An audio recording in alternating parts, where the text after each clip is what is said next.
Hello అండి అందరికీ. ఇక్కడైతే మా పిల్లలు మా హస్బెండ్‌ని చూసి అయితే పరిగెడుతున్నారనమాట. రోజు చూస్తూనే ఉన్నారు గదా! దానికెందుకు పరిగెడతాం అనుకుంటున్నారా? లేదండి. 15 డేస్ తర్వాత అయితే మా హస్బెండ్ డ్యూటీ నుంకైతే ఇంటికొచ్చారనమాట. అందుకు మా పిల్లలైతే మా హస్బెండ్‌ని చూడగానే పరిగెత్తుకుంటూ ఎళ్లారు. మా హస్బెండ్ వస్తున్నాడని నాకైతే తెలుసండి. మా పిల్లలకైతే చెప్పలేదనమాట సర్ప్రైజ్ ఇద్దామనేసి.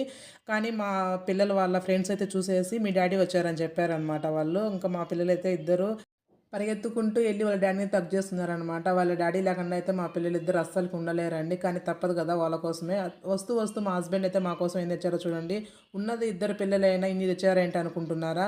మా పిల్లల కోసం మా హస్బెండ్ ఏం తెచ్చినా అది నా కోసం కూడా తెస్తారండి. అది రూ. 5 చాక్లెట్ గానీ, రూ. 100 గానీ వాళ్ళకి ఏం తెచ్చినా నాకు తెస్తారండి. ఇంతలా మీ హస్బెండ్ మిమ్మల్ని చూసుకుంటున్నారు. మీకేం గొడవలు రావు అనుకుంటారేమో. అస్సలు కాదండి.